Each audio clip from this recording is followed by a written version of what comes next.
Panginoon, simple lang po ang aking kahilingan sa Paskong darating. Sana po bigyan mong kalakasan ang aming pamilya at ang lahat ng tao. Bigyan mo po ng biyaya, bigyan mong kalakasan ng katawan.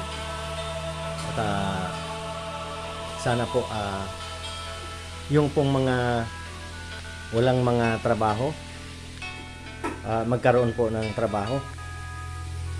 Kami po mayroon naman pong trabaho, pero gusto ko po lahat magkakaroon po.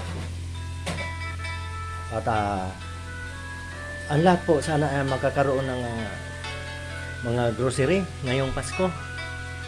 At laging may hinahandang pagkain, pagsasaluhan ngayong Pasko.